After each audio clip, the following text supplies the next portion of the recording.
Studio आं जेंग्रें नार्जारी मानव सेवा संघ एनजिअ गोरिब नखरफोरनो गोजां बोथोरनि गुदुं जि राननानै होदों।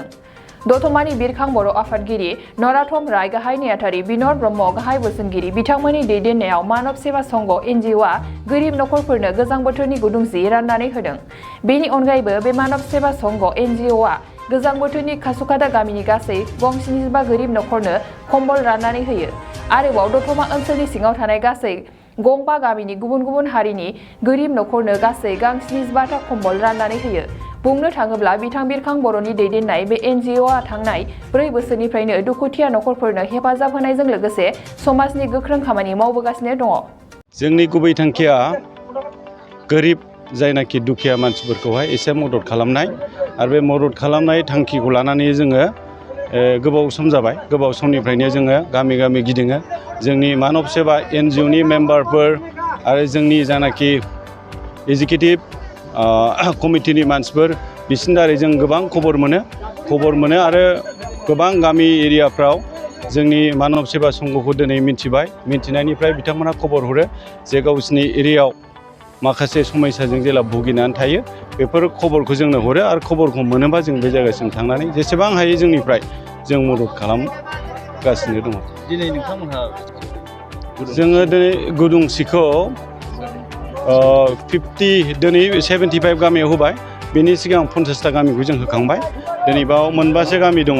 मोनबासो गामि गासै 75 फेमिलिनो दिनै राननानै होनाय जादों। आं नुदों दिनै 75 बोसोर जों इन्डिपेन्डेन्स जाखांनायनि उनाव बे जोबैनि मुल जाहोनानो जाहैदों जोंनि पपुलेसन आनकन्ट्रल। जे कान्ट्रियाव 133 करोड़ पपुलेसन थायो बे पपुलेसनखौ दिनै जों एमप्लयड खालामनांगौ बा बिथांमोनखौ डेभेलप खालामनांगौ होननाय खोथाया गोरलैया नङा।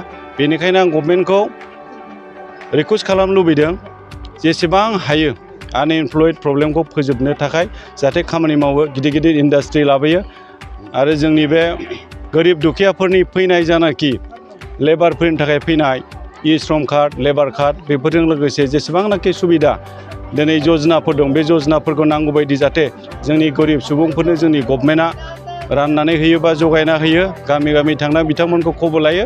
बे जिनिसखौ आं गभर्नमेन्टआव गोसो गुरैयै खावलायनाय थाबाय।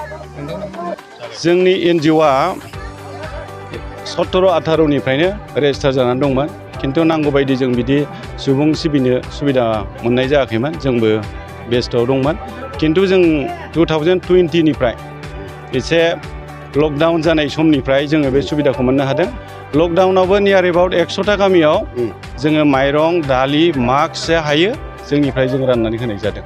इयुन समावबो मावलांबाय थानो जों नाजागोन आरो जोंनि मेइन मथ'आनो बेनो जाहाथे जोङो प्रिथिबियाव मानसि हिसाबै फैबायब्ला जों मानसि बायदि थांनानै थागोन आरो मानसिफोरखौबो हानायमानि जोङो जेसेबां हायो सेवा खालामलांगोन।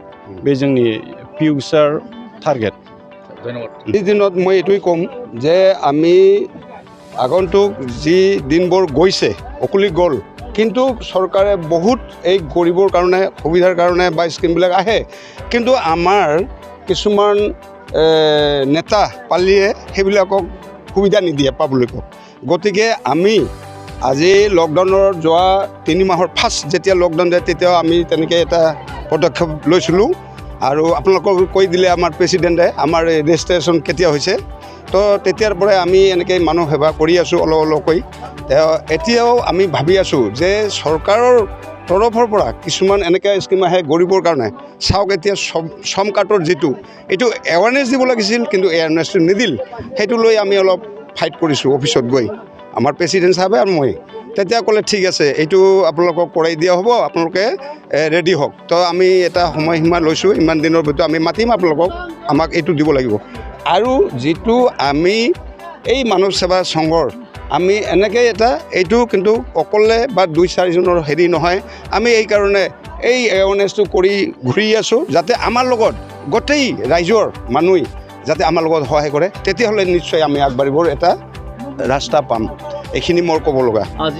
এই ক্ষেত্ৰত আমাৰ এৱাৰনেছ হ'ব, এইকাৰণে আমি ইয়াৰ পৰা সদস্য লোৱা আছে। আমাৰ ইয়াত এটা ভাইচ প্ৰেচিডেণ্টো লোৱা আছে। আমি কোন মানুহে বিধৱা পেঞ্চন বা এই যে ধৰক এই যে এককালীন পেঞ্চন, এই যে যিবিলাক ইয়াং বিধৱাৰ পায় এককালীন পেঞ্চন এটা এইবিলাক নোপোৱাবিলাকৰ আমি সেইটো চৰকাৰৰ লগত আৰু চৰকাৰক আমি অনুৰোধ কৰিম যাতে এনেকুৱা মানুহবিলাক আমি এইটো খবৰ লৈ থাকিম চৰকাৰৰ লগত আমি জনাম চৰকাৰে যাতে সহায় কৰে এইখিনি লৈ আমি আগবাঢ়ি আহিছোঁ थैंक यू नोंथांमोननि थाखाय बेखेवबाय गियाथि गाउन बान्सबारि रेन्ज मानास नेशनेल पार्कआव समायना दावराइ जंगल रिजर्ट बे रिजर्टआव नोंथांमोना jeep ride elephant ride tea tower river rafting village visits फ्रिबेलि इथनिक फुड माल्टि कुजिन बायदि बायदि सुबिदा थागोन बुकिं खालामनो आरो गोबां मिथिनो थाखाय फन खालामनो हागोन 6900226214 9954961665